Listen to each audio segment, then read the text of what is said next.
نحمده ونصلي ونسلم على رسوله الكريم أما بعد أعوذ بالله من الشيطان الرجيم بسم الله الرحمن الرحيم الطلاق مرتان فإمساك بمعروف أو تسريح بإحسان ولا يحل لكم أن تأخذوا مما آتيتموهن شيئا إلا أن يخافا ألا يقيما حدود الله فإن خفتم ألا يقيما حدود الله فلا جناح عليهما فيما افتدت به تلك حدود الله فلا تعتدوها ومن يتعد حدود الله فأولئك هم الظالمون فإن طلقها فلا تحل له من بعد حتى تنكح زوجا غيره فإن طلقها فلا جناح عليهما أن يتراجعا إن ظنا أن يقيما حدود الله وتلك حدود الله يبينها لقوم يعلمون صدق اللہ العظیم۔ گزشتہ آیات مبارکہ میں اللہ سبحانہ و تعالی نے مسلمان جماعت میں ازدواجی زندگی اور خاندانی اور عائلی زندگی کے حوالے سے جب یہ آپس میں قائم ہو جاتی ہے، یعنی مرد اور عورت کا جب نکاح کا رشتہ قائم ہو جاتا ہے تو اس کے بعد دونوں پر ذمہ داریاں عائد ہوتی ہیں۔ فیملی سسٹم کو بہتر بنانا، خاندان کو بسانا، بچوں کی صحیح تربیت کرنا، یہ مرد اور عورت دونوں پر لازم ہے۔ اس حوالے سے دین اسلام نے مرد اور عورت کا رشتہ باہمی تعاون کا رشتہ بنایا ہے۔ مرد کے ذمہ یہ لگایا کہ وہ گھر کے اخراجات پورے کرے، اس کے ذمہ ہے بیوی کے خرچے کو بھی برداشت کرے، بچوں کے خرچوں کے لیے بھی وہ محنت اور جد و جہد کرے، کما کر لے آئے، اور عورت پر لازم ٹھہرایا کہ وہ بچوں کی تربیت کے لیے اپنے آپ کو پیش کرے، گھر کی حفاظت کرے۔ تو اس طریقے سے یہ جب معاہدہ وجود میں آتا ہے جہاں دونوں ایک دوسرے کے محتاج ہیں، مرد عورت کی تربیت کا محتاج ہے کہ اس کے بچوں کی وہ تربیت کرے، انہیں دودھ پلائے، ان کی صحیح نگہداشت کرے جس کو کی مرد کو ضرورت ہے، اور عورت محتاج ہے مرد کی کہ اس کو ضرورت ہے اس بات کی کہ اس کے اخراجات مرد کے ذریعے ہی سے پورے ہونے۔ یہی وجہ ہے کہ شریعت نے جو وراثت کے اندر حق رکھا ہے مرد کا 2 حصے ہے اور عورت کا 1 حصہ ہے،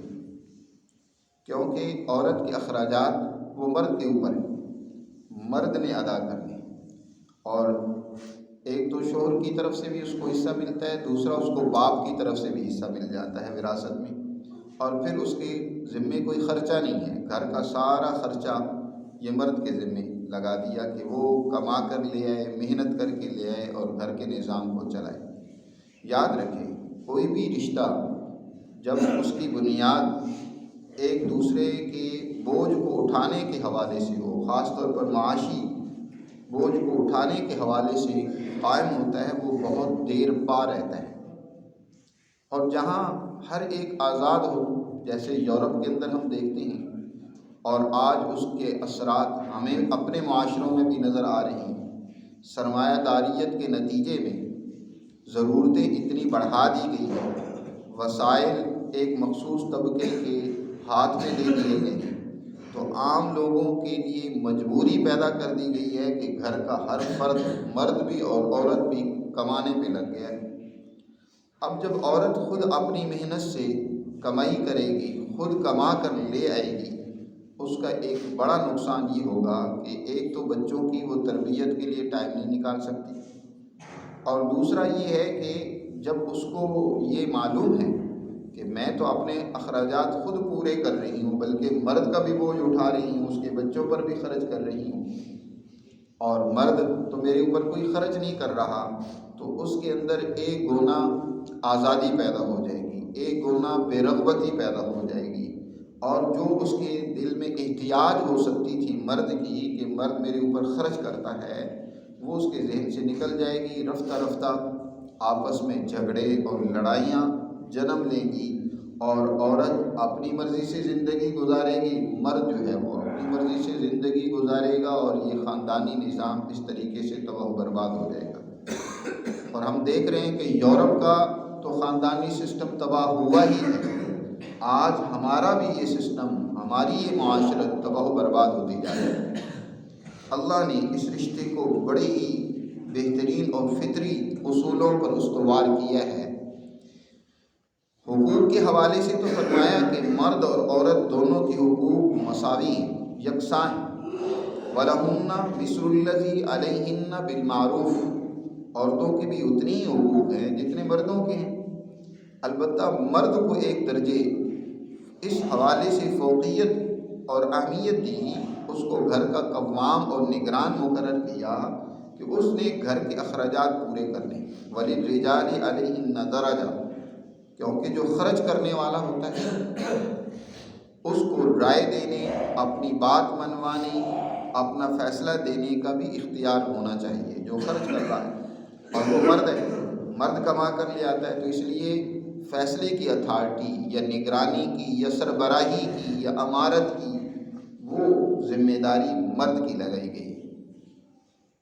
اس سے ایک اور بھی بات ضمناً سمجھ لینی چاہیے کہ جو انسان خرچ کرتا ہے، دوسروں کے لیے خرچ کرتا ہے، تو اس کو رائے دینے کا حق حاصل ہے، اور وہ اپنی رائے دے سکتا ہے، اور اس کی رائے کو اہمیت دینی چاہیے اور ماننا بھی چاہیے۔ مثلاً عوام اگر ٹیکس دے رہی ہے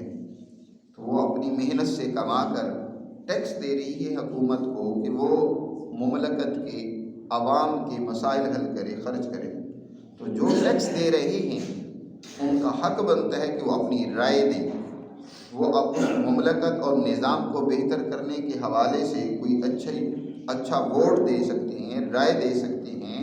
ان کی رائے کی اہمیت ہونی چاہیے۔ یہاں ایک طبقہ کہتا ہے کہ عوام تو کل انعام ہوتی ہے، اس کی رائے کی کیا اہمیت ہے، اس کو رائے نہیں دینی چاہیے، بس ایک مخصوص اوپر سے جو ایک طاقت و قوت مسلط کر دی گئی وہ جو چاہے فیصلے کرے۔ یاد رکھیں یہ دینی حوالے سے بات درست نہیں ہے۔ جیسے ایک چھوٹی اجتماعیت کے اندر مرد کو اللہ نے اس لیے اتھارٹی دی ہے کہ وہ خرچ کرتی ہے، اسی طرح جو خرچ کرنے والے ہیں، ٹیکس دینے والے ہیں، ان کو بھی رائے دینے کا حق ملنا چاہیے، ان کی رائے کا اعتبار ہونا چاہیے۔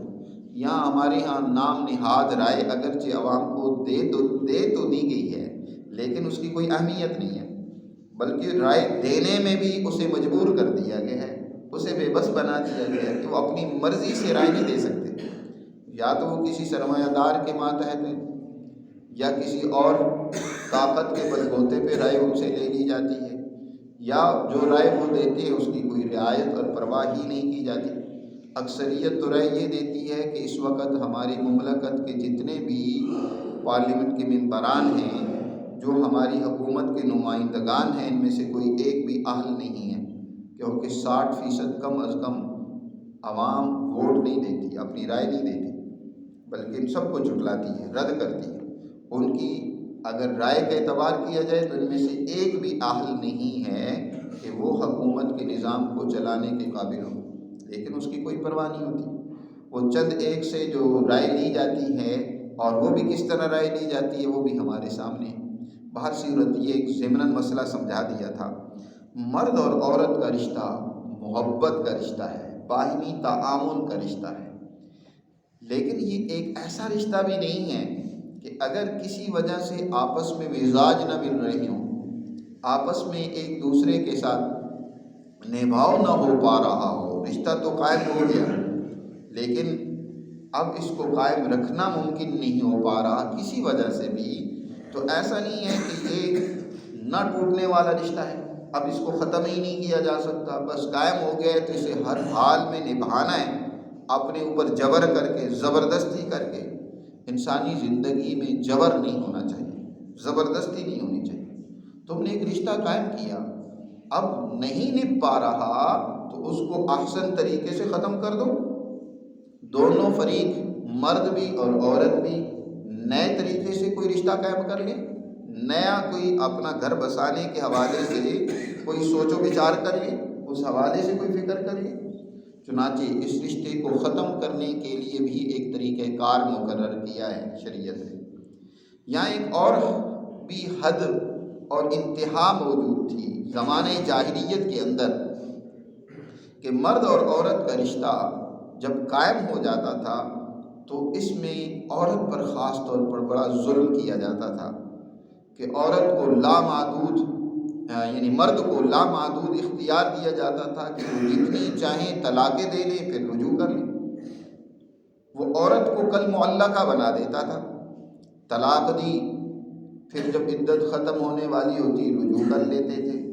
پھر طلاق دی، پھر رجوع کر لیتے تھے۔ ایک اسی طرح عورت نبی کریم صلی اللہ علیہ وسلم کے پاس آئی، وہ کہتی ہے، شکایت کرتی ہے کہ اللہ کے رسول، میرا شوہر مجھے کہتا ہے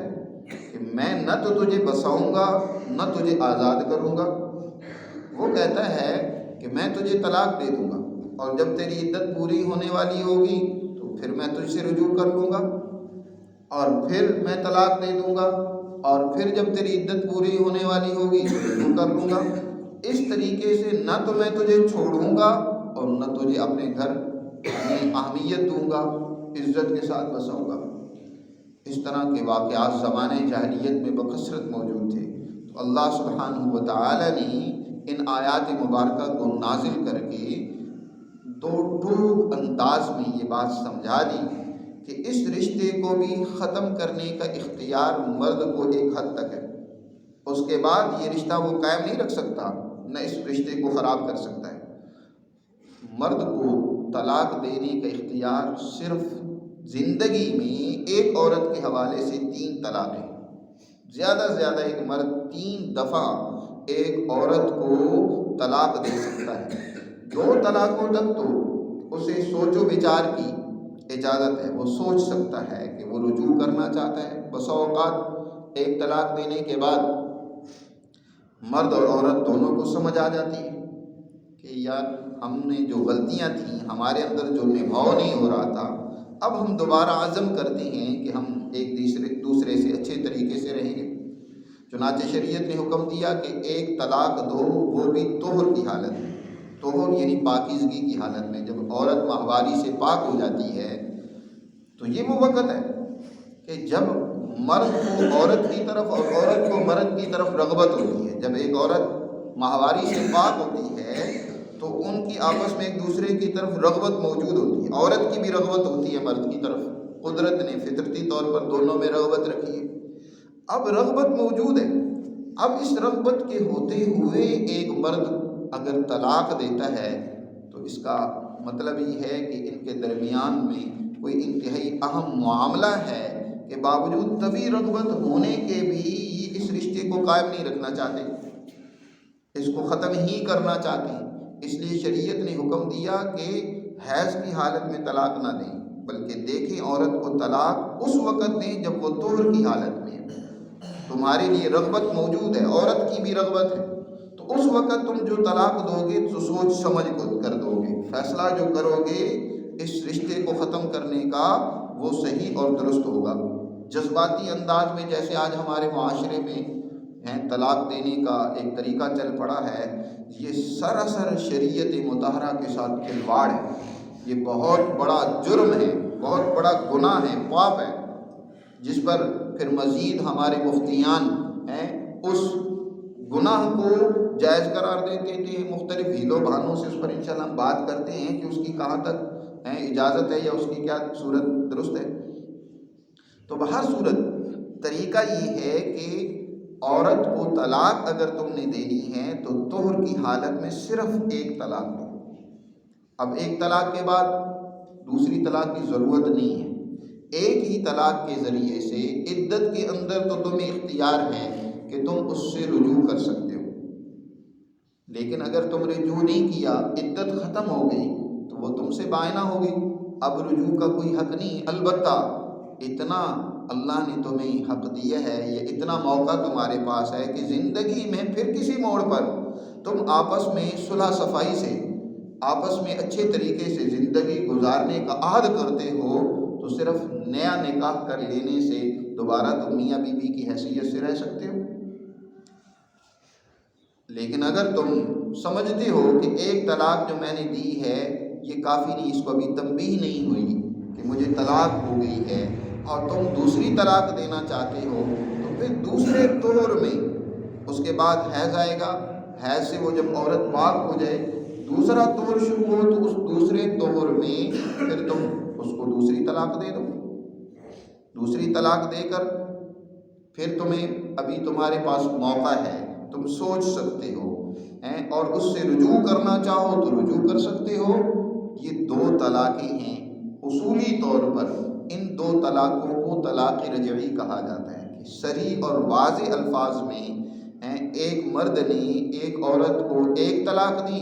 پھر کچھ عرصے بعد دوسری طلاق دی، تو ان طلاقوں کے بعد رجوع کا حق حاصل ہے۔ لیکن اگر کسی نے ارادہ کر لیا تیسری طلاق دینے کا بھی کہ نہیں اسے تنبیہ ہو رہی، چلیں اب اس کا سلسلہ بالکلیہ ختم کیا جائے، اس کے ذہن میں بھی امید ختم ہو، میرے ذہن میں بھی اس سے اب توقع نہیں رہی، تو اب تیسری طلاق تیسرے طور میں دے سکتا ہے۔ ویسے تو اس تیسری طلاق کی ضرورت ہی نہیں ہے، دو ہی طلاقوں سے معاملہ حل ہو رہا ہے، اور پھر اس رشتے کو ختم کرنا یوں نہیں ہوتا کہ جھگڑے سے، لڑائی سے ختم کیا جائے۔ یہ بھی ہمارے ہاں بہت بڑا عجیب المیہ ہے۔ تم نے ایک معاہدہ کیا تھا ایک نئی زندگی خاندان کو بسانے کا، نہیں بسا پا رہے تو اب اسی طریقے سے، احسن طریقے سے اس رشتے کو، اس معاہدے کو ختم کر دو، سوچ سمجھ کر ختم کرو، باہمی مشاورت سے ختم کر لو۔ ایک دوسرے پر الزام تراشیاں کرنا، جھگڑے پیدا کرنا، معاشرے میں انتشار پیدا کرنا، اس کی قطعاً اجازت نہیں۔ قرآن مجید نے یہاں فرمایا الطلاق مرتان، طلاق دو دفعہ ہی دینی چاہیے۔ طلاق رجعی وہ دو دفعہ ہی ہوتی ہے، دو دفعہ کے بعد اب تیسری طلاق دے دی جائے تو اب یہ عورت اس کے لیے حرام ہو جاتی ہے ہمیشہ کے لیے۔ یہ تیسری طلاق پھر طلاق مغلظہ کہلاتی ہے، سخت قسم کی طلاق کہ اس کے بعد اب کوئی صورت نہیں ہے کہ یہ مرد اس عورت سے دوبارہ نکاح کرے یا اس سے رجوع کرے، کوئی صورت نہیں ہے۔ تو دو مرتبہ کی طلاق ہے۔ اس کے بعد فَإِمْسَاكٌ بِمَعْرُوفٍ، دو طلاقیں جب تک دی ہیں تو عدت کے اندر اچھے طریقے سے اس کو اپنے پاس تم بیوی بنا کر رکھ سکتے ہو۔ امساک بمعروف، معروف کا یہاں لفظ قرآن نے استعمال کیے ہے، یعنی اچھے طریقے سے، یہ نہیں ہے کہ تم اس کے ساتھ زیادتی کرنا چاہتے ہو، محض اس کو اپنے بندن میں باندھ کر زبردستی رکھنا چاہتے ہو، اسے چھوڑنا نہیں چاہتے، اچھے طریقے سے کہ اس کو اپنے گھر میں بسانا چاہتے ہو، دونوں مل کر اس گھر کے نظام کو چلانا چاہتے ہو تو اس کو اپنے پاس روک لو، اس سے رجوع کر لو، یا نہیں تو تسریح باحسان، تیسری طلاق بھی تم دے سکتے ہو، تمہیں اختیار ہے، یا طلاق نہ دو، عدت گزر جائے تو تم اس کو اچھے طریقے سے چھوڑ دو، تسریح باحسان۔ یہاں قرآن نے لفظ اس کے ساتھ استعمال کیا احسان کا، کہ اس کو چھوڑ دینا ہے احسان کے ساتھ، عورت کو الگ کر دینا ہے جھگڑے کے ساتھ نہیں، لڑائی کے ساتھ نہیں، الزام تراشی کے ساتھ نہیں، احسان کے ساتھ۔ احسان کا قرآن نے آگے اس کا تذکرہ آ رہا ہے کہ اب تم اس کو چھوڑ رہے ہو، کچھ عرصہ تم اکٹھے رہے ہو، تمہارا نکاح ہوا، تمہارا معاہدہ ہوا، تم آپس میں زندگی گزارتے رہے ہو، تو اب جاتے جاتے اس کو کچھ تحفہ دو، گفٹ دو، اس سے بات چیت اچھے طریقے سے ہو کہ بھلی تیری میری زندگی اکٹھے نہیں گزر پا رہی، ہم ایک دوسرے سے بیزار ہیں، مشکل میں ہیں، تو ہم کیوں نہ ایک دوسرے سے اچھے طریقے سے جدا ہو جائیں، یہ اس کو کچھ ہدیہ اور تحفہ بھی دے کر بھیجو اپنے گھر میں، تسریح باحسان، اچھے طریقے سے گھر بھیجو،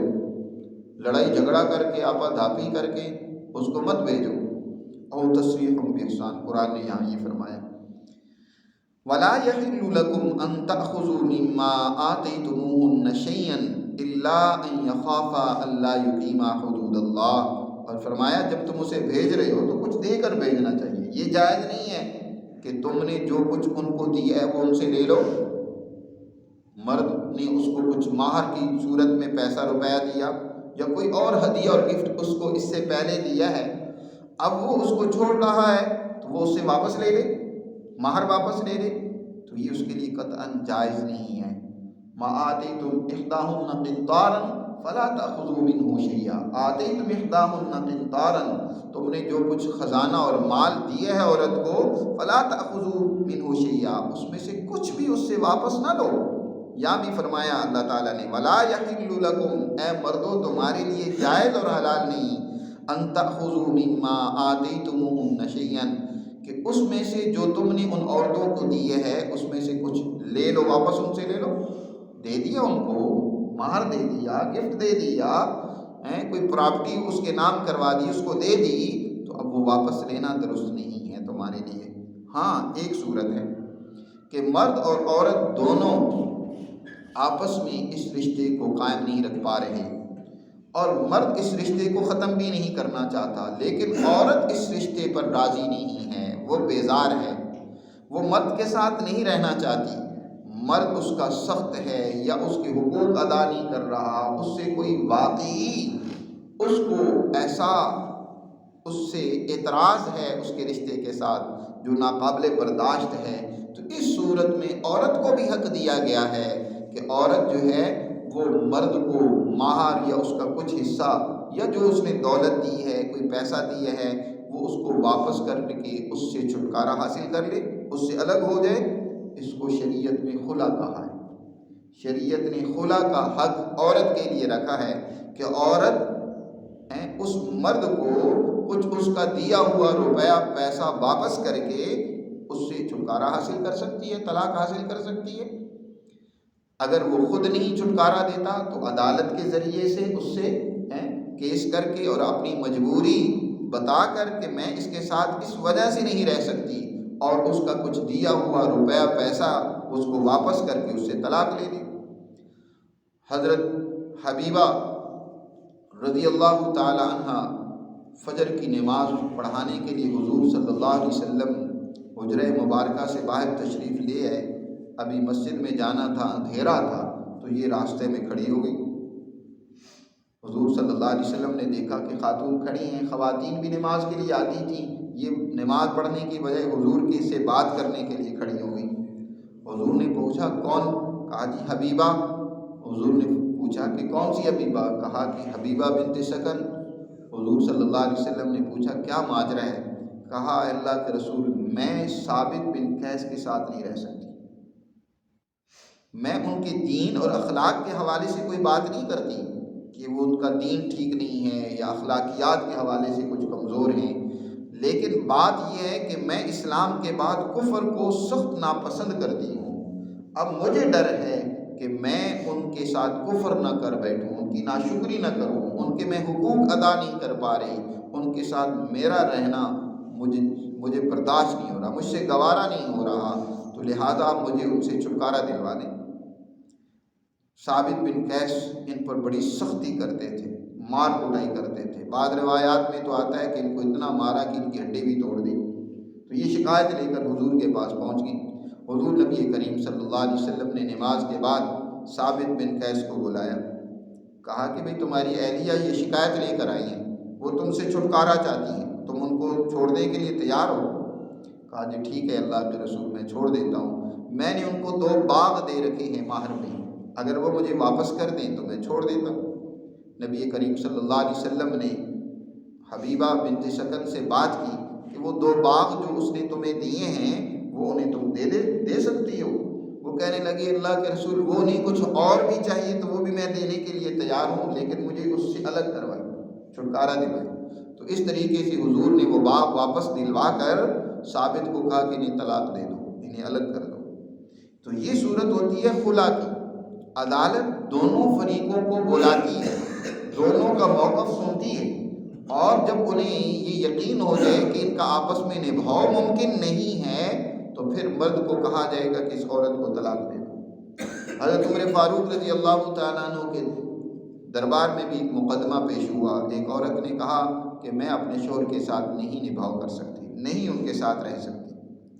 حضرت عمر فاروق نے کہا کہ ہو سکتا ہے کہ یہ عورت کسی جذباتی انداز میں متاثر ہو کر یہ خلا لینے آ گئی ہو، کہا کہ اسے گندگی والے مکان میں بند کر دو، ایسے مکان میں بند کر دو جہاں گندگی ہو۔ اسے بند کر دیا گیا، 3 دن تک بند رکھا گیا۔ 3 دن کے بعد اسے بلایا گیا اور اس سے پوچھا گیا کہ بھئی ہاں بتا، کیسی تیری راتیں گزری، کیسا وقت تیرا گزرا؟ اس نے کہا جی زندگی میں جو اب تک میں نے شوہر کے ساتھ زندگی گزاری ہے، اس میں سب سے بہترین راتیں میری یہ تھی جو میں نے اس بند گندگی والے مکان میں گزاری۔ حضرت عمر فاروق رضی اللہ تعالیٰ عنہ سمجھ گئے کہ اس عورت کا مرد کے ساتھ نبھاؤ نہیں ہو سکتا، تو اس کے شوہر کو بلا کر کہا کہ تم اس کو چھوڑ دو، اور اس سے اگر یہ تمہیں اپنے بالوں کی چٹیاں میں سے بھی کچھ تھوڑا دیتی ہے نا تو وہ بھی لے کر اس کو چھوڑ دو، یعنی جتنا کچھ تھوڑا بہت دیتی ہے تو تم اس کے ساتھ معاہدہ کر لو کہ اس سے کچھ لے کر اس کو رہا کر دو، چھوڑ دو، آزاد کر دو، اپنی مرضی سے کی اور زندگی آباد کریں۔ خلا اس کو کہا جاتا ہے۔ ہمارے ہاں خلا کے نام پر بھی یہاں بہت بے راہ روی موجود ہے کہ عورتیں عدالت میں کیس دائر کر دیتی ہیں، مرد کو پتہ ہی کوئی نہیں ہوتا، نوٹس اس کے تک پہنچتا ہی نہیں ہے، نہ اس کو عدالت طلب کرتی ہے، اور بس ایک دو دفعہ ایسی نوٹس مجہول سے پتہ پر جاری کر کے اس کے بعد عورت کے حق میں ڈگری کر دی جاتی ہے، طلاق واقع کر دی جاتی ہے۔ یاد رکھو یہ خلا کا طریقہ بھی دین اسلام میں درست نہیں ہے۔ عدالت کی ذمہ داری ہے کہ وہ مرد اور عورت دونوں کو بلائے، دونوں کا موقف سنیں۔ اگر عورت خواہ مخواہ اپنا گھر برباد کر رہی ہے تو مرد کو بلا کر سمجھایا جائے، لیکن اگر عدالت کو یقین ہو جائے کہ کسی طرح یہ نبھاؤ نہیں ہو پا رہا تو مرد کو کہا جائے گا کہ وہ اس کے ساتھ معاہدہ کر کے اچھے طریقے سے اس رشتے کو ختم کر دے۔ مہر دیا ہوا ہے، کوئی اور رقم ہے، وہ خلا بھی کر لیتی ہیں، اور پھر ساتھ جو ہے کیس دوسرا اس مرد کے خلاف بھی کر دیا جاتا ہے کہ اتنا مہر دینا ہے، اتنی رقم دینی ہے۔ حالانکہ کہا یہاں یہ رہا ہے، قانون یہ بیان کیا جا رہا ہے فَإِنْ خِفْتُمْ أَلَّا يُقِيمَا حُدُودَ اللَّهِ، فرمایا وَلَا يَحِلُّ لَكُمْ أَن تَأْخُذُوا مِمَّا آتَيْتُمُوهُنَّ شَيْئًا، تمہارے لیے جائز اور حلال نہیں ہے کہ ان عورتوں کو جو کچھ تم نے دی ہے ان سے کچھ بھی واپس لو، الا مگر یہ صورت ہے کہ مرد اور عورت دونوں میں خوف ہو کہ یہ اللہ کے قائم کردہ حدود کو وہ برقرار نہیں رکھ سکیں گے۔ اَن یقیما حدود اللہ، اللہ نے جو حقوق و واجبات دونوں پر لازم کیے ہیں وہ قائم نہیں کر سکیں گے، ایک دوسرے سے بیزاری ہے بہت زیادہ۔ تو فَإِنْ خِفْتُمْ، اگر تم میں یہ ڈر پیدا ہو جائے مرد اور عورت دونوں میں کہ اللہ یقیما حدود اللہ، یہاں تثنیہ کا صیغہ ہے، صرف عورت کو نہیں کہا، مرد اور عورت دونوں کو ہیں کہ وہ دونوں قائم نہیں رکھ سکیں گے اللہ کی قائم کردہ حدود کو، اس کے احکامات کو قائم نہیں رکھ سکیں گے، تو پھر ان پر کوئی گناہ نہیں ہے فی مفتدت بھی، کہ جو عورت اپنی رہائی کے لیے فدیے میں مال دے اور وہ مرد لے لے تو اس میں کوئی حرج کی بات نہیں ہے، تو اس وقت مرد وہ دیا ہوا مہر واپس لے سکتا ہے جی، یا معاف کروا سکتا ہے۔ قرآن نے دوسری جگہ پر فرمایا فَلَا تَعْضُلُوهُنَّ أَن يَنكِحْنَ أَزْوَاجَهُنَّ، کہ عورتوں کو اس حوالے سے مت روکو کہ ان کا کچھ حصہ بِبَعْضِ مَا آتَيْتُمُوهُنَّ شَيْئًا، کہ مال اس لیے زمانے جاہلیت میں ایک طریقہ یہ بھی تھا کہ عورتوں کو چھوڑتے نہیں تھے، طلاق نہیں دیتے تھے، کہ ان کو جو دیا ہوا مال ہے وہ ان سے واپس لیں، تو شریعت نے اس کے لیے بہترین طریقہ اور راستہ بیان فرمایا کہ اور فرمایا فَإِن طِبْنَ لَكُمْ عَن شَيْءٍ مِّنْهُ نَفْسًا، اگر خوشی سے عورت کچھ دے دے اور وہ اپنی رہائی اور چھٹکارا حاصل کرنا چاہے ایسے مرد سے تو اس میں کوئی حرج کی بات نہیں ہے۔ تو اس میں فرمایا فَلَا جُنَاحَ عَلَيْهِمَا فِي مَا افْتَدَتْ بِهِ تِلْكَ حُدُودُ اللَّهِ، یاد رکھو یہ اللہ کی قائم کردہ حدود ہیں، ان کو تجاوز نہ کرو، فَلَا تَعْتَدُوهَا، ان کو مت توڑو، ان سے تجاوز کرنا تمہارے لیے قطعاً درست نہیں۔ وَمَن يَتَعَدَّ حُدُودَ اللَّهِ، اور جس نے اللہ کی حدود سے تجاوز کیا فَأُولَٰئِكَ هُمُ الظَّالِمُونَ، یہی لوگ ظالم ہیں۔ فَإِن طَلَّقَهَا، قرآن نے بیان فرمایا کہ یہ دو طلاقیں طلاق رجعی ہے، 2 تک، لیکن اگر کسی نے تیسری طلاق دے دی، اب تیسری طلاق دینے کے بعد یاد رکھو مرد کے لیے اب کوئی اختیار نہیں ہے، یہ عورت دوبارہ اس مرد کے پاس نہیں آ سکتی۔ فَإِن طَلَّقَهَا، پھر اگر اس نے طلاق دے دی اس عورت کو تیسری، فلا تحل لہ تو نہیں ہے جائز اس کے لیے مرد کے لیے من بعد اس کے بعد حتی تنکح زوجا غیرہ یہ عورت اس کے لیے اب جائز نہیں ہے اس کو اپنے نکاح میں نہیں لے آ سکتا تا وقت کہ یہ عورت کسی دوسرے اس مرد کے علاوہ کسی دوسرے مرد سے نکاح کرے اور وہ اپنی مرضی سے ان کے درمیان میں نبھاؤ نہیں ہو سکا اور اس سے طلاق ہو گئی تو تنکح زوجا غیرہ فإن طلقا پھر اگر اس دوسرے مرد نے مرضی سے طلاق دے دی تو فلا جناح علیہما تو پھر کوئی حرج نہیں ہے پہلے دونوں میاں بیوی پر اگر رجوع کرنا چاہیں بشرطے کہ انہیں توقع ہو اس بات کی کہ یقیما حدود اللہ کہ وہ اللہ کی حدود کو قائم رکھ سکیں گے وَتِلْكَ حُدُودُ اللَّهِ يُبَيِّنُهَا لِقَوْمٍ يَعْلَمُونَ یاد رکھو یہ اللہ کی حدود ہیں اللہ ان کو بیان کرتا ہے ایسی قوم کے لیے جو فیملی سسٹم کے مسائل کو سمجھتے اور جانتے ہیں اور ان میں جو ایک دوسرے کے ساتھ ضرورتیں اللہ نے وابستہ کر دی ہیں ان میں جو حکمتیں اللہ نے رکھتی ہیں جو لوگ ان کو جانتے اور سمجھتے ہیں ان کے لیے اللہ نے یہ حدود اور احکامات بیان کی یہاں ہمارے معاشرے میں دو قسم کی خرابیاں موجود ہیں ان آیات کے پس منظر میں ان کو سمجھنا بہت ضروری ہے ایک تو یہ کہ ہمارے ہاں ایک ہی وقت میں تین کیا متعدد بار طلاق دے دی جاتی ہے یاد رکھو دین کے اندر اس طرح کا کھلواڑ وہ قطعاً درست نہیں ہے سخت اس پر سرزنش کی ہے نبی کریم صلی اللہ علیہ وسلم کے پاس ایک صاحب نے آ کر بتایا کہ میں نے اپنی بیوی کو 3 طلاقیں اکٹھی دے دی آپ صلی اللہ علیہ وسلم نے جب یہ سنا تو سخت غصے میں آ گئے آپ صلی اللہ علیہ وسلم کا چہرہ مبارک سرخ ہو گیا آپ کے غصے کی وجہ سے حالت یہ ہو گئی کہ بعض صحابہ نے اجازت مانگی کہ اللہ کے رسول ہمیں اجازت دیں کہ ہم اس آدمی کو قتل کر دیں کہ اس نے اتنا بڑا جرم کیا آپ نے فرمایا کیا تم شریعت کے ساتھ کھلواڑ کر رہے ہو کہ ایک ہی وقت میں اتنی طلاقیں دے دیں شریعت نے تو ایک وقت میں صرف ایک طلاق دینے کا حکم دیا ہے بھائی جب ایک طلاق سے مسئلہ حل ہو رہا ہے تم نہیں اس کو اپنے پاس رکھنا چاہتے عدت ختم ہوگی تمہارا معاملہ ختم وہ آزاد ہے تم بھی آزاد ہو ایک ہی وقت میں 3 طلاقیں یا 3 سے زیادہ طلاقیں دے دینا اس کو حضور صلی اللہ علیہ وسلم نے سخت ناپسند فرمایا لیکن ان طلاقوں کو نافذ کیا ان طلاقوں کو جاری کیا کہ یہ تینوں طلاقیں واقع ہو گئی ہیں اسی طرح مثلا حکم تو یہ ہے کہ طہر کی حالت میں طلاق دی جائے جب عورت پاک ہو لیکن اگر کسی نے حیض کی حالت میں طلاق دے دی تو وہ طلاق بھی واقع ہو جائے گی یہ نہیں ہے کہ اب حیض کی حالت میں طلاق دینے کی ممانعت ہے اب وہ طلاق دے گا تو طلاق نہیں ہوگی نہیں طلاق اس وقت بھی ہو جائے گی 3 کسی نے طلاقیں دے دی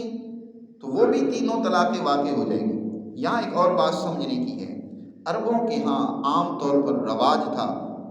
کہ ایک بات کو تاکید کے طور پر بسا اوقات وہ 2 مرتبہ 3 مرتبہ دہرایا کرتے تھے مثلا مرد کہتے عورت کو میں نے تجھے طلاق دی میں نے تجھے طلاق دی میں نے تجھے طلاق دی اب یہ جو 2 مرتبہ اس نے بعد میں کہا یہ در حقیقت پہلی جو طلاق دی اسی کی تاکید کے طور پر ہوتا تھا کہ میں نے واقعی تجھے طلاق دے دی ہے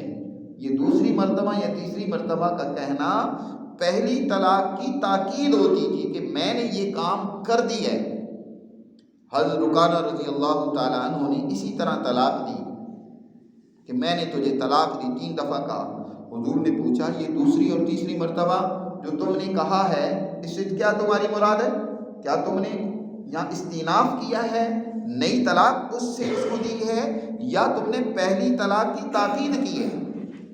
تو انہوں نے کہا جی نہیں میں نے یہ دوسری اور تیسری مرتبہ تاکید کے طور پر کہا ہے کہ میں نے یہ فیصلہ کر دیا تو حضور نبی کریم صلی اللہ علیہ وسلم نے فرمایا پھر ایک ہی طلاق ہوئی کہ تمہاری نیت ایک طلاق کی تھی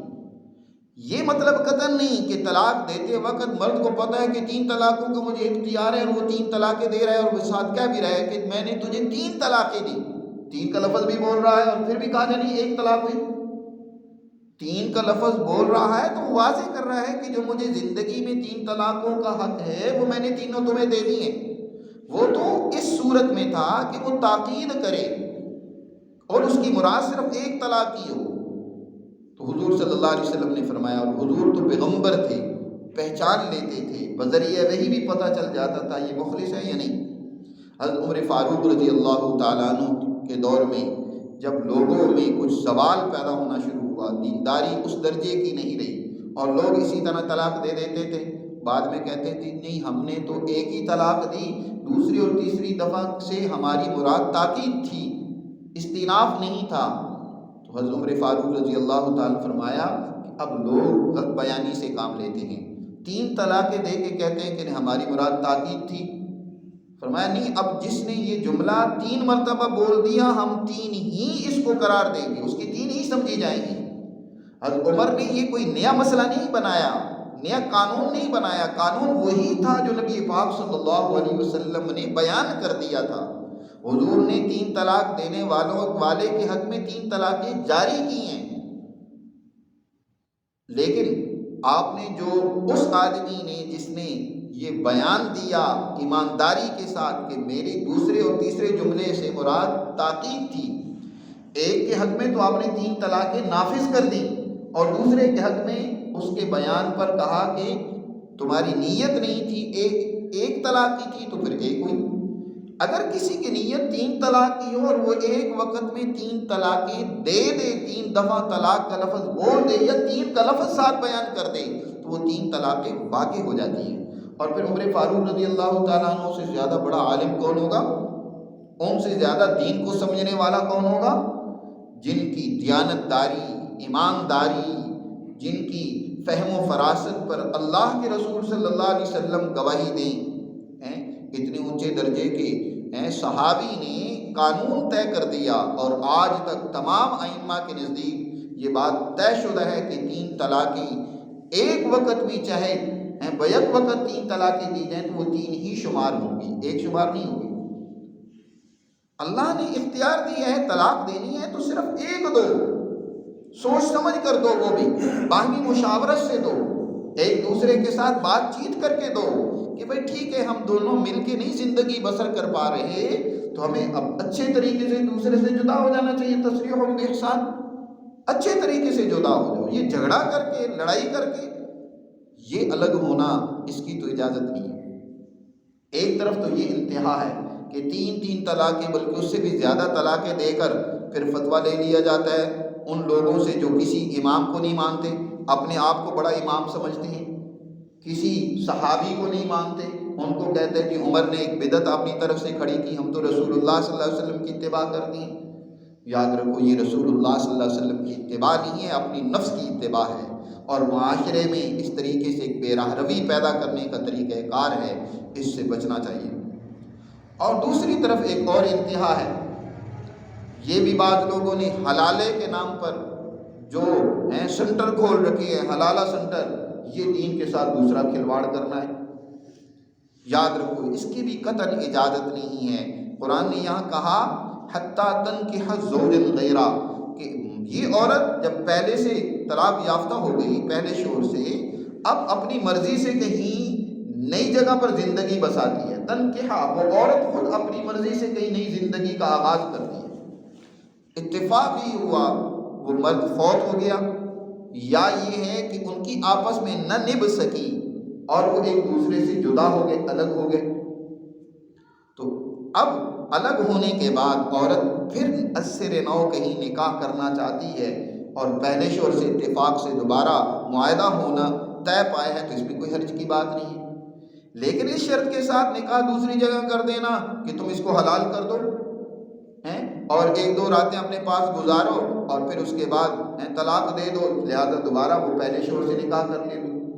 تو یہ جو حلالے کے نام پر طوفان بدتمیزی قائم کیا گیا، یاد رکھو اس کی شریعت میں کوئی گنجائش نہیں۔ نبی کریم صلی اللہ علیہ وسلم نے ایسے لوگوں پر لعنت بھیجی ہے، لعن اللہ المحلل والمحلل له، اللہ کی لعنت ہو، پھٹکار ہو ایسا حلالہ کروانے والے پر، اور جس کے لیے حلالہ کیا جا رہا ہے اس کے اوپر بھی لعنت، اور جو اس طرح کا کام کر رہا ہے حلالہ کر رہا ہے اس کے اوپر بھی حضور صلی اللہ علیہ وسلم نے لعنت فرمائی ہے، ان کے اوپر لعنت ہو، پھٹکار ہو، اور اس کی قطعی اجازت نہیں۔ ایک صحابی رضی اللہ تعالیٰ عنہ، ان کو اپنے شوہر نے طلاق دے دی، اس کے بعد انہوں نے حضرت عبد الرحمن بن زبیر رضی اللہ تعالیٰ عنہ سے نکاح کر لی۔ یہ ذرا عمر کے بھی بڑے تھے، کچھ اور جسمانی بیماری تھی، عورت ان سے مطمئن نہیں تھی۔ وہ حضور کے پاس پھر حاضر ہوئی اور عرض کی، اللہ کے رسول، میں تو عبد الرحمن کے پاس مطمئن اور خوش نہیں ہوں، میرا رہنا مشکل ہے ان کے ساتھ۔ حضور سمجھ گئے، فرمایا تم کیا سابقہ شوہر کے پاس جانا چاہتی ہو؟ انہوں نے کہا جی اللہ کے رسول، میں سابقہ شوہر کے پاس جانا چاہتی ہوں۔ آپ نے فرمایا نہیں، تم نہیں جا سکتی جب تک کہ تمہیں اس شوہر کے ساتھ زندگی، ازدواجی زندگی جس میں ایک دوسرے کے ساتھ ایک تعلق جو ہوتا ہے وہ بھی قائم نہ ہو، اور اپنی مرضی سے زندگی تم گزار کر ایک دوسرے سے جدا ہو جاؤ، تو پھر اس کے بعد تمہیں مرضی ہے، تمہارا اختیار ہے کہ تم چاہو کسی اور جگہ یا اسی پہلے شوہر سے نکاح کرنا چاہو تو کر سکتے ہو۔ تذوق من عسیلت، حضور نے اس طرح کے الفاظ استعمال فرمائے کہ اس کی عسیلہ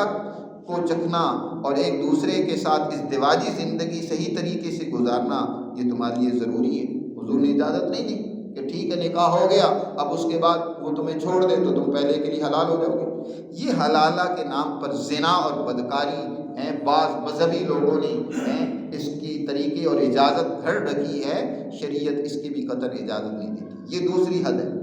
دونوں انتہائیں ہیں جو آج ہمارے معاشرے میں مذہب کے نام پر پیدا کر دی گئی ہیں، اور اس طریقے سے شریعت کے ساتھ کھلواڑ کیا جا رہا ہے، اس کی قطعاً اجازت نہیں ہے۔ قرآن نے یہاں دو ٹوک واضح طور پر بیان کر دیا کہ طلاق تو 2 ہی مرتبہ دینی چاہیے۔ طلاق رجعی 2 ہی طلاقیں ہوتی ہیں، ایک دفعہ ایک طلاق دے دو، اگر تم نے زیادہ ہی اپنے غصے کا اظہار کرنا ہے یا زیادہ ہی تنبیہ کرنی ہے تو پھر دوسری طلاق دوسرے دور میں دے دو، دوسری مرتبہ دوسرے وقت میں دے دو، بس یہی کافی ہے۔ اس کے بعد عورت تم سے الگ ہو جائے گی۔ لیکن 2 طلاقیں دینے کے بعد تمہارے پاس موقع ہے، اب بھی تم آپس میں اتفاق کہیں ہو جائے کہ تمہارا آپس میں نکاح دوبارہ ہو جائے یا تم آپس میں مل کے رہنے کا سوچ لو تو موقع ہے۔ نہیں رہنا چاہتے مل کر تو ٹھیک ہے، تم ایک دوسرے سے جدا ہو گئے ہو، ہر ایک اپنا گھر نیا الگ بسا سکتا ہے، تو قرآن نے اس کو واضح کیا۔ لیکن اگر تیسری طلاق دے دی ہے تو پھر پہلے شوہر کے لیے تا قیامت حلال کی اور کوئی راستہ نہیں ہے۔ ہاں ایک راستہ وہ قرآن نے اس کو بیان کر دیا کہ کسی طرح دوسرا مرد بھی فوت ہو جائے یا اس کو طلاق دے دے یا اس سے الگ ہو جائے تو پھر ہے، وگرنہ کوئی راستہ نہیں۔ تو قرآن نے فرمایا تلک حدود اللہ، یہ اللہ کی حدود ہیں، اس کے قائم کردہ قوانین ہیں، ان کی مخالفت بہت بڑا جرم ہے۔ اللہ ہمیں سمجھ نصیب فرمائے۔